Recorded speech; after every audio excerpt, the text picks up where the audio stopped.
나는 요것만 풀어야지 이러고 들어가면 망하는 거예요. 거기서 안 나오면 끝인 거예요. 외나무다리, 외통수, 막다른 골목 거기에 자기를 밀어넣으시면 안 됩니다. 자, 지금 매 회마다 50문제 이상씩 풀고 있어요. 회당 문제수 지금 50문제입니다.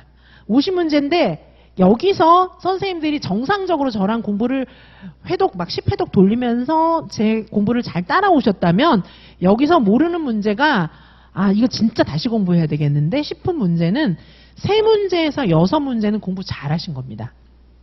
3문제에서 6문제 정도만 되는 거는 공부를 굉장히 잘하신 거예요. 근데 그런 분은 이제 한 상위 한 30%만 그럴 거예요. 한 70%의 선생님들은 그렇지 않을 겁니다. 한 70%의 선생님들은 아마 모른다, 좀 헷갈린다 이런 게 50% 미만. 50% 미만일 거예요. 그럼 50문제 중에 25문제 미만은 진짜 모르겠는데 이런 게 있을 거예요. 자, 그 정도가 대부분일 것이고 이제 모르는 문제가 50%를 넘는다. 25문제 이상 다 모르겠다. 이런 선생님들은 공부가 뭔가 조금 문제가 있는 거예요. 아시겠죠? 제가 여기서 알겠다, 모르겠다 기준은 설단 영상 포함한 거예요. 그러니까 정확하게 쓰는 것만 친 건 아니에요. 지금은 아직까지 설단 현상 뭐죠? 입에서 맴돌고 알겠는데 쓰지는 못하겠어. 이런 건 아는 거예요, 지금. 아시겠죠? 그쵸? 자, 그래서 선생님들이 이제 어떻게 하시냐면 지금도 공부는 복습 위주로 하시기 바라겠습니다. 아직까지 정상적으로 실전 문제처럼 풀 단계는 아니에요. 그래서 어떻게 하냐면 지금 여기 대부분의 선생님들이 한 10문제에서 한 20문제 요 정도 잘 모를 거예요. 그 문제만 실전처럼 풀어볼 필요는 있어요. 잘 모르는 것만 한번 해설을 쫙 본 다음에 잘 모르는 것만 실전처럼 풀어보세요. 그래서 선생님들이 모르는 문제가 절반 미만이다 이러면은 형광펜으로 표시하시고 모르는 문제가 20% 미만이다 그러면 오리세요. 그래서 벌써 문제 단권화를 어느 정도 하셔야 됩니다. 근데 회차별로 그게 다를 수 있어요. 그러면 회차별로 되는 데만 좀 모을 필요가 있는 거예요. 아시겠죠? 자, 그렇게 해서 문제를 잡아 나가셔야 됩니다. 나중에는 어떻게 하시면 되냐면 제가 요즘에 이제 공부 방법 이런 거 올리는 거 좀 봐요. 근데 재밌는 유튜브가 있더라고요. 이제 보면 공부 방법을 막 발달하게 막 얘기하는 게 대입을 그런 얘기를 많이 해요. 그래서 대입 유튜브 제가 조금 이제 보는데 거기도 희한하게 막 단기간 공부해서 막 좋은 대학 간 애들 있잖아요. 이런 거 6월 모의고사에서 성적이 엄청 안 나왔는데 실제 시험에서 성적이 확 오른 애들 있죠.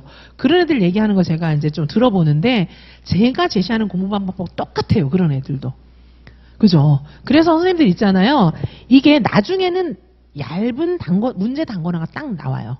걔네들의 공통 특징이에요. 그래서 보니까 제가 이제 첨삭해주고 개인 지도할 때 빨간 펜, 파란 펜 가지고 자가 첨삭하세요. 이런 얘기 많이 하는데 얘는 내가 안 시켰는데 지들이 알아서 빨간색, 파란색으로 딱 이렇게 다 자가 첨삭해가지고 노트 딱 만들어놨더라고요. 그러니까 문제 단권화를 딱 갖고 들어가더라고요.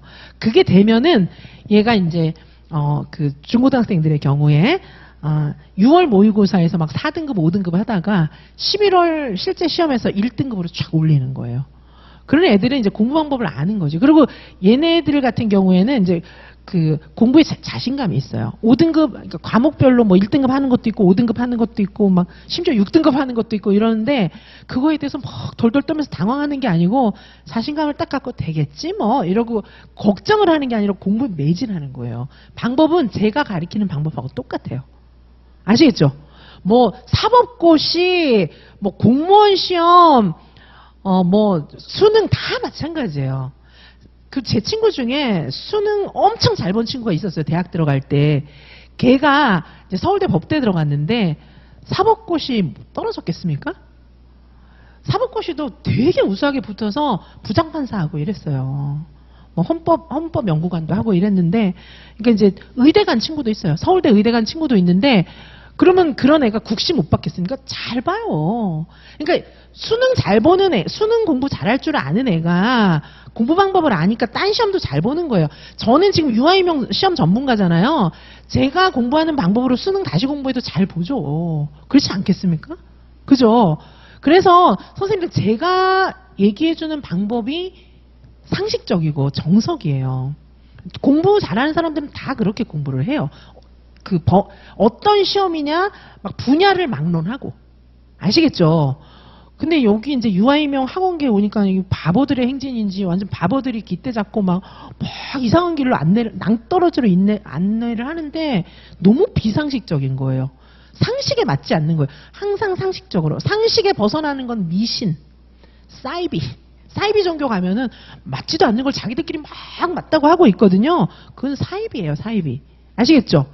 선생님들 왜 정상적인 종교 집단에 가보면은 상식에 맞는 얘기를 하잖아요.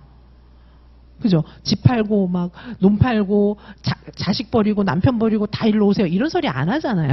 그렇죠? 정상적인 종교 집단에 가면. 근데 막 비정상적인 그런 막 사이비 종교 집단에 가면 이상한 걸 막 요구해요. 근데 거기 모여있는 사람들은 그 말이 맞다고 생각하거든요. 근데 유아임용계가 조금 그래요. 다른 수험가에서는 안 하는 말을 여기만 옳다고 생각하는 거야. 무슨 모고는 6월 이후 9월 이후에 풀어야 되는 줄 아는 거예요. 비상식이에요. 그거는 집 팔고 논 팔고 가족 버리고 일로 와 이 얘기하고 똑같은 거예요. 그죠? 뭐 그런 말도 안 되는 얘기가 있어요. 말이 안 되는 거예요. 그죠? 문제는 나중에 풀어라. 어느 수험가에서? 그런 데가 없어요. 자, 그래서 선생님들 문제는 우리는 많이 풀어왔고 앞으로도 많이 풀 건데 그것도 선생님들이 할 수 있는 방법대로 그대로 갑니다. 제가 이런 말을 자꾸 하는 거 이거는 이제 유튜브에 올릴 생각인데 이런 얘기를 자꾸 하는 거는 선생님들이 불쌍한 거야 나는. 예를 들면 내가 너무 사랑하는 내 동생이 사이비 종교 집단에 빠져 있어.